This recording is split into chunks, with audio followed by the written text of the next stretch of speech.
बिस्मिल्लाहिर्रहमानिर्रहीम। सिबग़तल्लाह वमन अहसनु मिनल्लाहि सिबग़ह व नहनु लहू आबिदून। वक़ाल अल्लाहु तबारक व तआला तिल्का उम्मतुन क़द ख़लत लहा मा कसबत वलकुम मा कसबतुम वला तुसअलून अम्मा कानू यामलून। वक़ाल अन्नबिय्यु सल्लल्लाहु अलैहि वसल्लम फ़ातिमा फ़िलज़तु कबिदी मन अबग़दहा फ़क़द अबग़दनी वमन अहब्बहा फ़क़द अहब्बनी। वक़ाल अलैहिस्सलातु वस्सलाम अल हसन वल हुसैन सय्यदा शबाब अहलिल जन्नह व रैहानता अल जन्नह। सदक़ल्लाहु व सदक़ रसूलुहुन नबियुल करीम। सामईन गिरामी, सबसे पहले सूरत अल बक़रा इसकी आयत नंबर 138 और उसके बाद आयत नंबर 141 ये आपके सामने पेश की गई। और फिर नबी मुहतरम नबी रहमत सल्लल्लाहु अलैहि वसल्लम के दो फरमान आपकी खिदमत में पेश किए गए। ये बात हम अपनी मजालिस में बारहा बयान कर चुके और ज़िक्र होता रहेगा कि कुरान मजीद में ख़ास तौर पर और उसकी रोशनी में बनने वाले क़यामत तक मुख्तलिफ़ किस्म के किरदार वो लोगों की रहनुमाई करते रहेंगे जो अल्लाह से मोहब्बत रखने वाले और अल्लाह के रसूल से मोहब्बत रखने वाले हैं। उनके किरदार भी नुमायाँ रहेंगे और वो हालात के मुताबिक अपने एक्शंस के ज़रिए से हमारी रहनुमाई फरमाएंगे और फरमाते रहे हैं। और जो अल्लाह और उसके रसूल की राह को छोड़कर और गलती, गुनाह और बगावत के रास्ते पर चलते रहे हैं और चल रहे हैं, वो एक बुरा किरदार और एक बुरी मिसाल होंगे और वो भी हमारे लिए रहनुमाई का ज़रिया बनते रहेंगे। इंसान का ख़ुद दानिशमंद होना, अक्लमंद और सियाना होना और चीज़ों की हकीकत को जानना ये ज़रूरी है। अगर मैं अपने अक्ल, अपने शऊर और अल्लाह के अता करदा इल्म को इस्तेमाल न करूं तो ना मुझे गलत गलत लगेगा और ना हक हक दिखाई देगा। इसलिए असल बात तो मुख्तलिफ़ किरदारों और करैक्टर्स पर गौर करना, उनकी हकीकत को जानना और फिर अपनी ज़िंदगी पर उसे अप्लाई करते हुए ये सोचना कि मैं इन किरदारों में से किसका साथी हूँ और किसको अपने लिए रहनुमा बना रहा हूँ। बुनियादी उसूल आज की पहली आयत में ये अता किया गया। एक बहुत ही अनमोल, मुख्तसर और जामे ये जुमला है, कुरान की आयत है। अल्लाह फरमाते हैं कि सिबग़तल्लाह, अल्लाह का रंग इख्तियार करो। वमन अहसनु मिनल्लाहि सिबग़तन, और अल्लाह से बेहतर किसी और का रंग नहीं हो सकता। और यहाँ रंग से मुराद है तमाम तर मुफस्सिरीन, असहाब और ख़ुद रसूलुल्लाह सल्लल्लाहु अलैहि वसल्लम की वजाहत के मुताबिक कि अल्लाह की जो सिफ़ात कुरान में बताई गई, रसूलुल्लाह सल्लल्लाहु अलैहि वसल्लम ने जिसका तज़किरा किया, तो अल्लाह की सिफ़ात ही दर हकीकत अल्लाह का रंग है। और यकीनन वो बेइंतहा हैं, लेकिन उनमें से कुछ बुनियादी सिफ़ात जिसका ताल्लुक़ हमारी ज़िंदगी के साथ जोड़ दिया गया और उसको इख्तियार करने का बाकायदा दो टोक अंदाज में हुक्म दिया गया। कहीं रसूलुल्लाह सल्लल्लाहु अलैहि वसल्लम ने उस पर अमल करके दिखाया, कहीं बातों के ज़रिए से बात समझाई। तो इस एतबार से अल्लाह का रंग जानने के लिए कोई ज़्यादा मुश्किल नहीं उठाना पड़ती कि अल्लाह ताला के तो करोड़ हा किस्म के रंग हैं, हम क्या जान सकते हैं कि वो क्या क्या रंग हैं। जिन सिफ़ात का ताल्लुक़ हमारी इंसानी ज़िंदगी के साथ है, हमें उनके बारे में पहले जानना चाहिए और अपने इल्म में इजाफ़ा करते रहना चाहिए। अल्लाह रब्बुल इज़्ज़त ने ये बात इरशाद फरमाई कि लिल्लाहि मा फ़िस समावाति व मा फ़िल अर्द, आसमानों और ज़मीन में जो कुछ भी है वो सब अल्लाह का है। रसूलुल्लाह सल्लल्लाहु अलैहि वसल्लम ने अपनी दुआ और अपनी तालीम के ज़रिए से ये समझाया, ला इलाहा इल्लल्लाह वहदहू ला शरीका लह, लहुल मुल्क व लहुल हम्द व हुवा अला कुल्लि शैइन क़दीर। अल्लाह के सिवा कोई इबादत के लायक नहीं, उसी के लिए बादशाहत है और उसी के लिए तारीफ़ है और वही हर चीज़ पर कुदरत रखता है। तो ये अल्लाह का रंग है और हमारे अक़ीदे की बुनियाद है। इसलिए दुनिया में कोई मुसलमान, चाहे उसकी कोई भी हैसियत हो, वो एक आम मुलाजिम है, एक आम वर्कर है, एक आम आदमी है, या एक बहुत बड़ी ज़िम्मेदारी पर वो किसी मुल्क में हुक्मरान है, बहुत बड़ा ज़िम्मेदार है, सब के लिए बुनियाद एक ही है कि हम सब अल्लाह के बंदे और इस कायनात का असल हाकिम वो अल्लाह रब्बुल इज़्ज़त ही है। इस वजह से बादशाहों को भी यही सबक सिखाया गया और ग़ुलामों और ख़ादिमों को भी यही सबक सिखाया गया। गोया कि अल्लाह की ये सिफ़त हमारे अक़ीदे में शामिल कर दी गई और क़यामत तक आने वाले तमाम ज़िम्मेदारान को, अवाम को भी और हुक्मरानों को भी ये समझाया गया कि तुम दुनिया में अपनी मर्ज़ी के मालिक नहीं हो, तुम अल्लाह के हुक्म के पाबंद हो। इसलिए जिस चीज़ से अल्लाह ने रोक दिया तुम्हें उससे रुक जाना चाहिए, क्योंकि ये बादशाह मुअज़्ज़म का हुक्म है। और जिस चीज़ को करने का हुक्म दिया वो तुम्हें इख्तियार करना चाहिए, क्योंकि ये भी बादशाह मुअज़्ज़म का हुक्म है।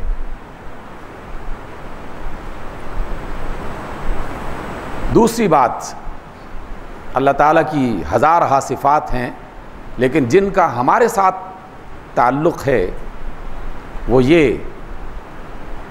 कि अल्लाह रब्बुल इज़्ज़त ने जनाब रसूलुल्लाह सल्लल्लाहु अलैहि वसल्लम को दुनिया में आखिरी नबी और रसूल के तौर पर भेजा है।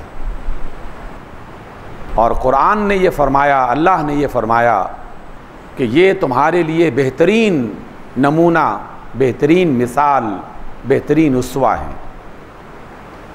गोया कि रसूलुल्लाह सल्लल्लाहु अलैहि वसल्लम की सीरत को हमारे लिए एक नमूना, एक मिसाल बना के पेश कर दिया गया। ये भी अल्लाह का हुक्म है और ये भी हमारे अक़ीदे की बुनियाद है।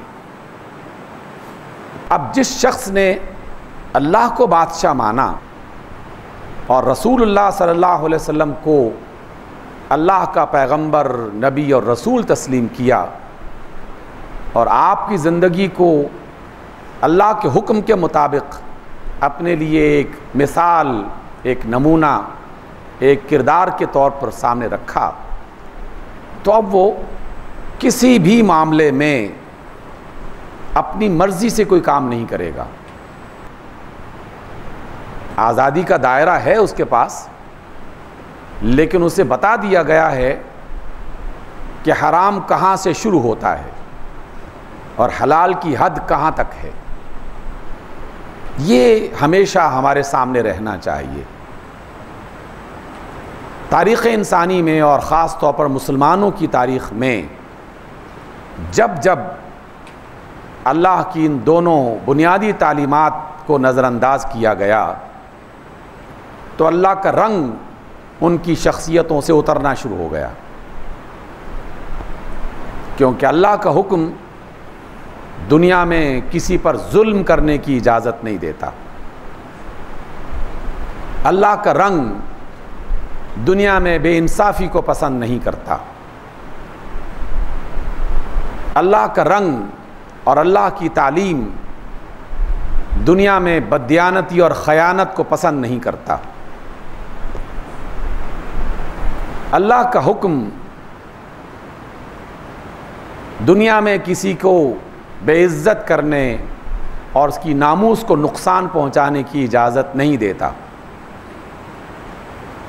ना सिर्फ ये कि वह अल्लाह ताला इस बात का हुक्म दे रहा है, बल्कि वो ख़ुद भी इन्हीं सिफ़ात को अपनी ज़ात का हिस्सा बना के हमारे सामने पेश करता है। हमसे कहा गया कि जुल्म न करो, और अपने बारे में ये कहा कि मैं अल्लाह कायनात का रब किसी पर जुल्म नहीं करता, अपने बंदों में से किसी पर जुल्म नहीं करता। वमा अना बिज़ल्लामिन लिल आबीद, मैं अपने बंदों पर जुल्म नहीं करता। अल्लाह रब्बुल इज़्ज़त किसी की नामूस और इज़्ज़त को नुकसान नहीं पहुंचाता। अल्लाह रब्बुल इज़्ज़त बददियानती और ख़यानत को पसंद नहीं करता। और उसके साथ साथ फिर जनाब रसूलुल्लाह सल्लल्लाहु अलैहि वसल्लम के दो फरमान बतौर ख़ास आजकल की मुनासिबत से आपके सामने पेश किए। आक़ा रहमत अलैहिस्सलातु वस्सलाम फरमाते हैं कि फ़ातिमा मेरे जिगर का टुकड़ा है, जिसने उसे तकलीफ़ पहुंचाई उसने मुझे अज़ियत पहुंचाई, और जिसने उनसे मोहब्बत की उसने मुझसे मोहब्बत की। और फिर फरमाया कि हसन और हुसैन ये जन्नत के जवानों के सरदार हैं। एक मौके पर फरमाया कि ये जन्नत के खुशबूदार पौधे हैं, जिससे अल्लाह ताला जन्नत में खुशबू और महक को पहुंचाने का बंदोबस्त फरमाएंगे। एक मौके पर आप अलैहिस्सलाम ने फरमाया कि लोगों, मैं तुम्हारे दरमियान दो चीज़ें छोड़ के जा रहा हूँ, इनको मजबूती से पकड़े रखो और इनका ख्याल रखो। एक मौके पर फरमाया कुरान मजीद और मेरी सुन्नत, मेरी सीरत, मेरा तरीक़ा। और एक और ख़ुतबे के दौरान आप अलैहिस्सलाम ने फरमाया कि मैं कुरान मजीद तुम्हारे दरमियान छोड़ के जा रहा हूँ, इसका ख्याल रखना, इसका लिहाज रखना। और फरमाया कि फिर मैं अपने अहले बैत को तुम्हारे दरमियान छोड़ के जा रहा हूँ, ख़बरदार रहना कि इनको कोई अज़ियत न पहुँचाई जाए, इनको कोई तकलीफ़ न पहुँचाई जाए। ये वो बुनियादी बातें अपने सामने अगर रखें तो फिर कई सौ बरस पहले होने वाला वो वाक़या, उसकी असल हकीकत सामने आ जाएगी। और हकीकत को पहचानने का, जानने का अक्लमंदाना तरीक़ा ये है कि उसके जौहर पर गौर किया जाए। और उसमें जो मौजूद हमारे लिए नसीहत है, इबरत है, उस पर गौर किया जाए और उन तमाम तर तफसीलात जिनके बारे में गलत और सही दोनों किस्म की रिवायात दुनिया में मौजूद हैं, उनकी तरफ तवज्जो न दी जाए। अब इस सारी गुफ्तगू का खुलासा हमारे सामने क्या आता है? खुलासा ये है कि रसूलुल्लाह सल्लल्लाहु अलैहि वसल्लम ने कुरान मजीद की रोशनी में, अल्लाह ताला के हुक्म की रोशनी में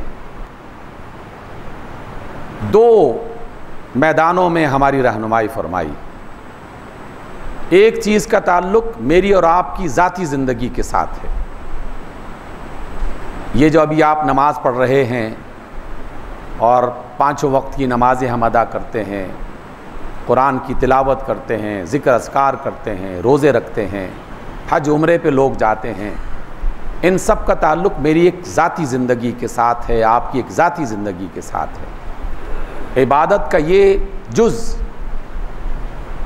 बंदे के इनफरादी अंदाज में उसे लाज़िमन पूरा करने हैं और अल्लाह ताला ने इनको फ़र्ज़ करार दे दिया है। कुरान मजीद और रसूलुल्लाह सल्लल्लाहु अलैहि वसल्लम की तालीमात का दूसरा बड़ा जुज़ वो हमारे निज़ाम से है, हमारी रियासत से है, हमारे सिस्टम्स के साथ है। और ये कोई ख़याली बात नहीं है या किसी बंदे का ज़ाती सोचा हुआ फ़लसफ़ा नहीं है।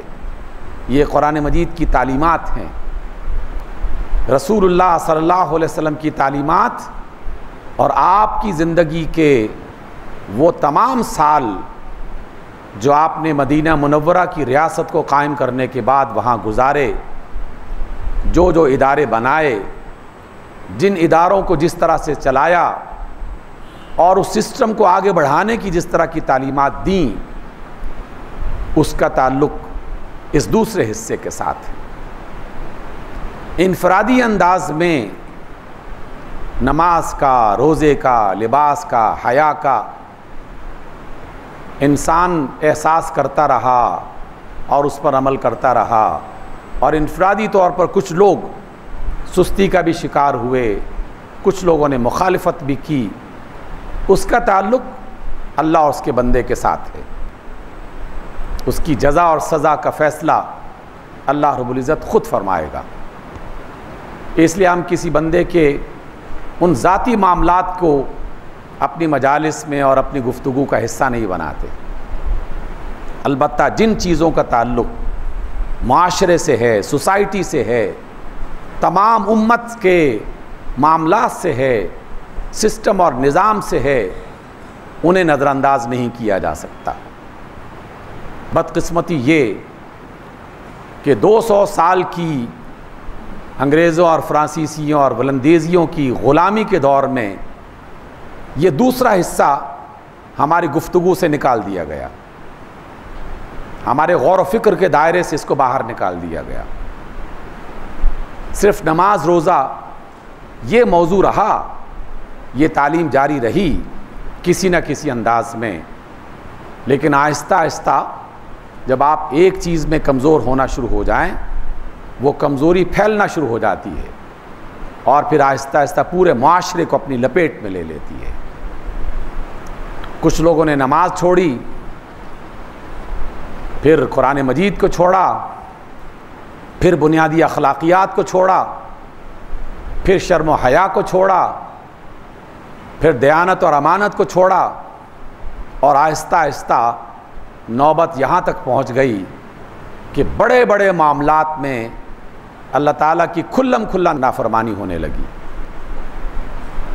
और कुरान और अल्लाह के रसूल की सीरत क़यामत तक हमें रहनुमाई अता करते रहेंगे कि तुमने कौन से काम करने थे जो नहीं किए, और कौन से काम जो नहीं करने थे वो तुमने करना शुरू कर दिए। जो फ़र्द भी हसनैन करीमैन अलैहिमुस्सलाम की सीरत को पढ़ना चाहता है और सैयदा फ़ातिमा और सैयदा ज़ैनब की सीरत को पढ़ना चाहता है, और रसूलुल्लाह सल्लल्लाहु अलैहि वसल्लम की सीरत को पढ़ना चाहता है तो वो कुरान मजीद और रसूलुल्लाह की तालीमात की रोशनी में पढ़े। क्या एक मिसाल आपको ऐसी मिल सकती है इन तमाम शख्सियात का जिनका मैंने ज़िक्र किया आपके सामने कि उन्होंने अपनी ज़िंदगी में कभी किसी पर जुल्म किया हो? नहीं मिल सकती। क्या एक मिसाल मिल सकती है कि इन अजीम शख्सियात ने जिनका ज़िक्र मैंने अभी किया इन्होंने किसी का माल खाया हो या बैतुल माल में से कुछ पैसे हड़प करके उसमें बदयानती की हो? नहीं मिलेगी। कोई एक मिसाल मिल सकती है कि अल्लाह रब्बुल इज़्ज़त ने निज़ाम हुकूमत का जो एक नमूना छोड़ा था, जिसके बुनियादी उसूल और ज़ाब्ते तय किए थे, इन शख्सियात ने उन ज़ाब्तों को तोड़ा या उससे इन्हिराफ किया? नहीं मिलेगी आपको मिसाल। किसने तोड़ा और किससे आगाज़ हुआ? जब आप उस तारीख़ को पढ़ेंगे तो वो चीज़ काबिल गौर है, और उस गौर करने के बाद फिर अपनी ज़िंदगी का जायज़ा लेना ये उससे भी ज़्यादा इम्पॉर्टेंट है, उससे भी ज़्यादा अहम है कि एक शख्स ने आज से 1000 साल पहले, 1500 साल पहले एक गलती की या एक किसी गलती की बुनियाद रखी, तो क्या वही गलती हम तो नहीं दोहरा रहे, हम तो नहीं कर रहे? अगर तो हम भी वही गलती कर रहे हैं तो फिर उन गलती करने वालों को कोसना, इसकी कोई ज़रूरत महसूस नहीं होती या इसकी कोई लॉजिक समझ में नहीं आती कि वो गलत करे तो बहुत बुरा और हम भी वही काम करें तो नहीं, हम तो बहुत पारसा हैं। क्योंकि बुनियाद फ़र्द नहीं है बल्कि उसका किरदार है। जहाँ किरदार की अच्छाई होगी वो हमारे लिए रहनुमा होगा, जहाँ किरदार की बुराई होगी वो हमारे लिए दूसरे अंदाज में रहनुमा है कि हमने ये वाला काम नहीं करना। इस वजह से यजीद की बड़ी ख़राबियों में से ये 3 बहुत बड़ी ख़राबियाँ थीं जिसने उम्मत के निज़ाम को तलपट करके रख दिया, और सदियाँ मुसलमान इसका शिकार रहे और शिकार हैं। मैंने आयत इब्तिदा में पढ़ी, हमारे अक़ीदे का हिस्सा है कि अल्लाह हुक्मरान है। जब मैं ये कहता हूँ कि अल्लाह हुक्मरान है तो इसका मतलब ये है कि मैं अगर किसी वजह से हुक्मरान बन गया, किसी मुल्क, किसी इदारे, किसी जमात का सरबराह बन गया, तो मैं ये ना सोचने लगूं कि मैं ख़ुद मुख्तार हो चुका हूँ, जो मेरी मर्ज़ी में आएगा वो करूँगा। ऐसी इजाज़त नहीं है। और वहाँ इसका आगाज़ हुआ कि अल्लाह के हुक्म के मुकाबले में अपनी ज़ात, अपनी पसंद, अपनी मर्ज़ी, इसको फ़ौक़ियत दी जाने लगी। अल्लाह रब्बुल इज़्ज़त ने हुक्म दिया, रसूलुल्लाह सल्लल्लाहु अलैहि वसल्लम ने उस पर अमल किया कि तुम जब अपना हुक्मरान बनाने लगो तो बाहमी मशवरा किया करो, और उस हुक्मरान में ये बुनियादी खुसूसियात तलाश किया करो।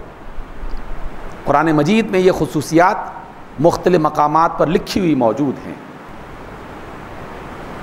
पहली ये कि दीन इस्लाम नस्ली बादशाहत को कबूल नहीं करता, क्योंकि नस्ली बादशाहत में इन खुसूसियात का लिहाज रखा ही नहीं जा सकता। कौन शख्स ये कह सकता है कि मैं तो बड़ा आलिम हूँ, मेरा बेटा भी यकीनन आलिम होगा,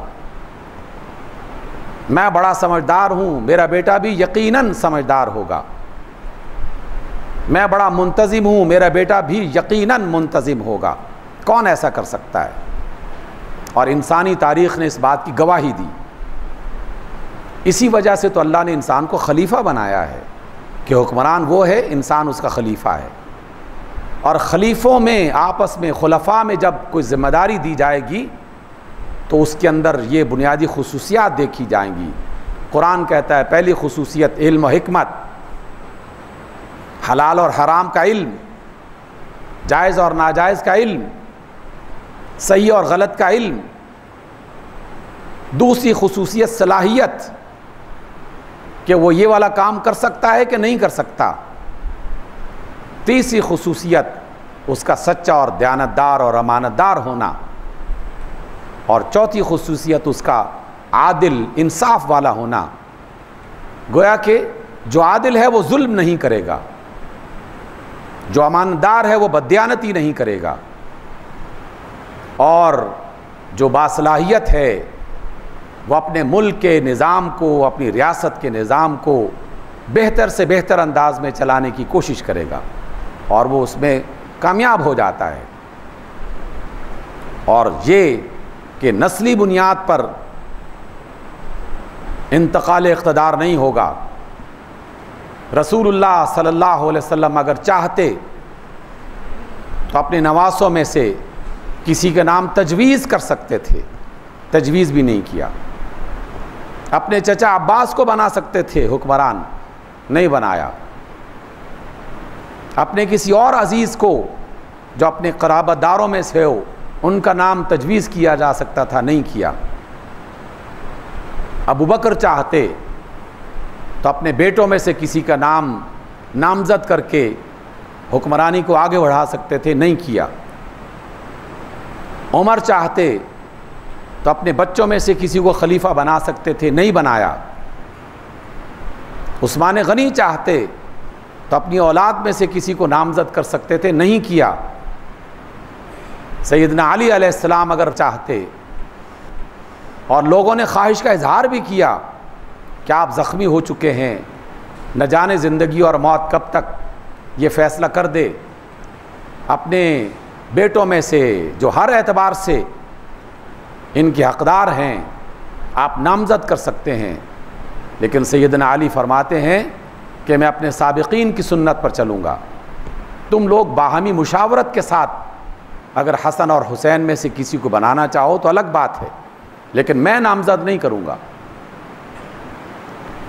इसलिए कि मुल्कियत का आगाज़ जहाँ भी होगा वहाँ फिर वो मंज़र देखना पड़ेंगे जो उमवी दौर में और अब्बासी दौर में हम इंसानों ने देखे, और जो भी पढ़ता है वो शर्म से पानी पानी हो जाता है कि ऐसी ऐसी हिमाकतें इंसानों ने की कि बादशाह की नस्ल में से बच्चे ख़त्म हो गए। दूध पीता बच्चा मौजूद है झूले में, और इक़्तिदार के नशे में मुब्तला लोग जो कि हुक्मरान से ज़्यादा करीब होना चाहते हैं, वो मशवरा ये देते हैं कि बादशाह तो यही बनेगा, झूले में पड़ा हुआ बच्चा। हाँ, जब तक ये बड़ा होकर जवान होकर अक्लमंद नहीं होता, कुछ और लोग रियासत के मामलात को चलाते रहेंगे, लेकिन हुकूमत इसी के नाम से होगी।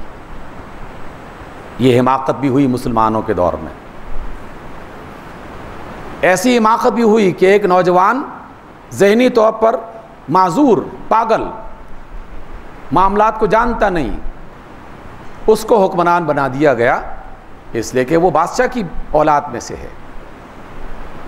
यही वजह है कि अल्लाह और उसके रसूल सल्लल्लाहु अलैहि वसल्लम ने हुक्मरानी को इस बुनियाद पर नहीं आगे बढ़ाया। मुशावरत, और मुशावरत में तरीक़ेकार मुतय्यन हुए, खुसूसियात मुतय्यन हुई, और जब इसको तोड़ा गया तो जनाब हुसैन अलैहिस्सलाम ने इसके ख़िलाफ़ आवाज़ उठाई, जनाब अब्दुल्ला इब्न उमर ने इसके ख़िलाफ़ आवाज़ उठाई, जनाब अब्दुल्ला इब्न अब्बास ने इसके ख़िलाफ़ आवाज़ उठाई,